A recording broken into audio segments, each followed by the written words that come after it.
আসসালামু আলাইকুম। গত কয়েকদিন যাবৎ প্রচন্ড রোদ, তবে আমরা যে 2 দিন ধান কেটেছি সেই 2 দিন আলহামদুলিল্লাহ বেশ ভালোভাবেই বৃষ্টি নেমেছে।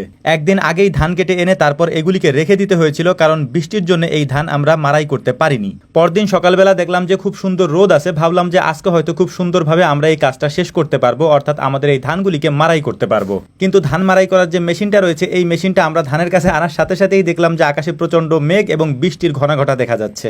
তাই দেরি না করে খুব দ্রুতই আমরা ধান মারাই করার কাজটা শুরু করে দিয়েছি, যাতে করে শুকনো ধানগুলি আমরা এখান থেকে নিয়ে যেতে পারি। কিন্তু আমরা যতই প্ল্যান করি না কেন, একটা প্ল্যান তো আল্লাহ তাআলা আগে থেকেই করে রেখেছেন, আর সেটাই হবে আল্লাহ তাআলা যেটা করে রেখেছেন আগে থেকেই। আমাদের 2 জন মেহমানও ছিলেন আমাদের সাথে, আমাদের ফরিদপুরের জনপ্রিয় 2 জন কন্টেন্ট ক্রিয়েটর, একজন ইব্রাহিম ভাই আর একজন হচ্ছেন সোহাগ ভাই। তারাও আমাদেরকে আমাদের কাজে সাহায্য করতেছিলেন, যেহেতু বৃষ্টির খুব তাড়া দেখা যাচ্ছিল।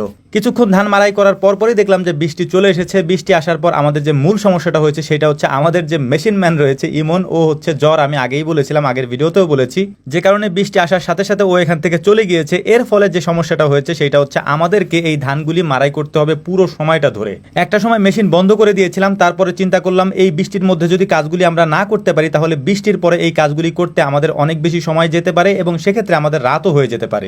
আজকে বৃষ্টি হওয়ার কারণে 2টা সমস্যা আমাদেরকে পড়তে হয়েছে, আর সেইটা হচ্ছে এই ধানগুলি আমরা আগের দিন এনে রেখেছিলাম ভিজা অবস্থায়, অর্থাৎ ওই দিনও বৃষ্টি ছিল, আজকেও বৃষ্টি হচ্ছে, যে কারণে এই খড়গুলি একেবারে ভিজে যাচ্ছিল। কিন্তু সমস্যা যখন শুরু হয় তখন সব দিক দিয়েই শুরু হয়। আমরা বৃষ্টির মধ্যে এই ধানগুলি মারাই করতেছিলাম, এরপরে দেখলাম যে হালকা করে বাতাস চলে এসেছে, অর্থাৎ হালকা বাতাস আস্তে আস্তে অনেক ভারী বাতাসে পরিণত হলো।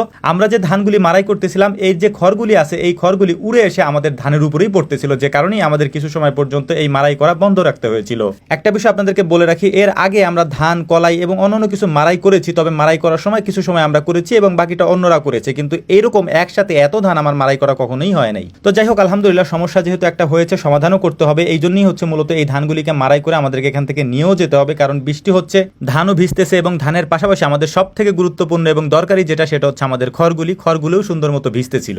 ধান কাটার দিন ওদেরকে আমি বলে রেখেছিলাম যদি সুবিধা হয়, সুবিধা হওয়ার পরে সবাইকে আমি কোয়েল পাখির রোস্ট বানিয়ে খাওয়াবো ইনশাআল্লাহ। তো ওরা বলতেছিল যে ভাই এইটা কবে খাওয়াবেন আমাদেরকে, তো ওদেরকে বললাম যে ঠিক আছে, এই কাজটা আমরা সুন্দরভাবে কমপ্লিট করি, তারপর আসলেই আমরা সুন্দরভাবে কোয়েল পাখির রোস্ট করে তারপর সবাই মিলে একসাথে খাবো ইনশাআল্লাহ। দেখতে দেখতে আলহামদুলিল্লাহ আমাদের ধান মারাই করার কাজটা প্রায় শেষ। প্রায় 3 ঘন্টার মতো এই ধান আমরা মারাই করেছি। মারাই করার পর এই ধানগুলিকে এখন বস্তাবন্দি করে আমরা বাড়ির দিকে নিয়ে যাব, তারপর রোদ্রে দেওয়ার চেষ্টা করব, যেহেতু রোদ নেই, তবে আমরা চাচ্ছি যে ধানগুলি যাতে একটু শুকায় যায়। তো যাই হোক, মোটামুটি আলহামদুলিল্লাহ ইব্রাহিম ভাই ছিলেন, সোহাগ ভাই ছিলেন, তারাও আমাদের সাথে কাজ করতেছিলেন, বস্তাগুলি ভরার ক্ষেত্রে আমাদেরকে সাহায্য করতেছিলেন। খড়গুলিকে আমরা এভাবে রেখে দিচ্ছিলাম, কারণ হচ্ছে খড়গুলি যদি আমরা এখন ছড়িয়ে দেই, আবার যদি বৃষ্টি আসে তাহলে এই খড়গুলি একেবারে কাদা কাদা হয়ে যাবে, কারণ খড়গুলি এমনিতেই নরম। কারণ হচ্ছে যে 2 দিন আগে যেহেতু আমরা এগুলিকে কেটে এনেছি, এখন ছড়িয়ে দেওয়ার পরে যদি আবারও বৃষ্টি হয় তাহলে এগুলিকে আমরা বাড়ি পর্যন্ত নিয়ে যেতে পারবো না। তো যাই হোক, আমরা বস্তাগুলিকে ভরে তারপর এগুলিকে ভ্যানের উপর তুলে দিচ্ছিলাম, ভ্যানে তুলে আমরা নিয়ে যাব বাড়ির দিকে, তারপর বাড়িতে নিয়ে ঢেলে দেবো এগুলাকে হচ্ছে যে রোদ্রে শুকানোর জন্য।